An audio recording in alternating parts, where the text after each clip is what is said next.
ঘোড়দৌড় একটা গ্রাম বাংলার ঐতিহ্য, এটা একটি অতি প্রাচীন একটি অনুষ্ঠান, অতি প্রাচীন একটি খেলা। সেটি বিপুল দর্শক এখানে উপস্থিত হয়েছেন এবং এই ঘোড়দৌড় অনুষ্ঠিত হয়েছে।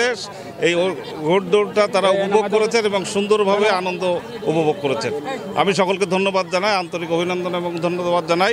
এবং আগামীতে এর থেকে অনেক বড়োভাবে, বড় আকারে, বড় মাপের ঘোড়দৌড় এখানে অনুষ্ঠিত হবে।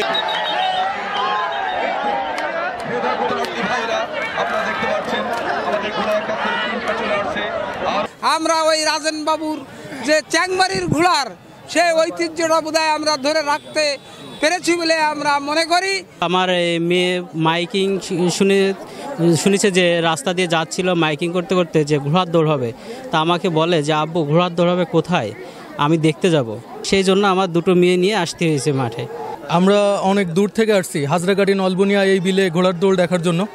আর আমরা অত্যন্ত খুশি, এখানে অনেক সুন্দর সুন্দর ঘোড়া আসছে, অনেক বড় বড় ঘোড়া আসছে, সেই সাথে অনেক মানুষের আগমন। আমরা এখানে সত্যি অনেক আনন্দিত। প্রত্যেক বছর এই মিলন মেলা যেন হয়। আমরা গ্রাম বাংলার মানুষগুলো এগুলো অনেক পছন্দ করি। শহরকেন্দ্রিক মানুষগুলো হয়তো এগুলো বুঝবে না, কিন্তু গ্রাম বাংলার মানুষ, এখানে হাজার হাজার মানুষ সবাই চায় যে এরকম অনুষ্ঠান হোক, যেমন নৌকাবাইজ আছে, ঘোড়ার দৌড় আছে, এগুলো গ্রাম বাংলার ঐতিহ্য। আমরা চাই এটা বারবার এখানে হোক।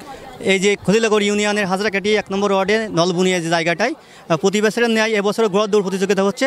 আসলে এই যে ঘোড়ার দৌড় প্রতিযোগিতা একটা মিলন মেলাভাবে সৃষ্টি হয়েছে। মানে প্রতি বাড়িতে মনে হচ্ছে ঈদের একটা আনন্দ, ঠিক ঈদ যেমন হয় মানুষের, মুসলিমদের ঈদের আনন্দ ঠিক এরকম মনে হচ্ছে। প্রতি বাড়িতে মেহমান আসছে, গোশ রান্না, মাছ রান্না, একটা মানে ইলাই কারখানা বললে চলে আর কি। সবাই মিলে খুব আনন্দ, মানে ছোটো থেকে শুরু করে বুড়ো থেকে জোয়ান যারা রয়েছে সবাই কিন্তু এখানে চলে আসছে এখানে।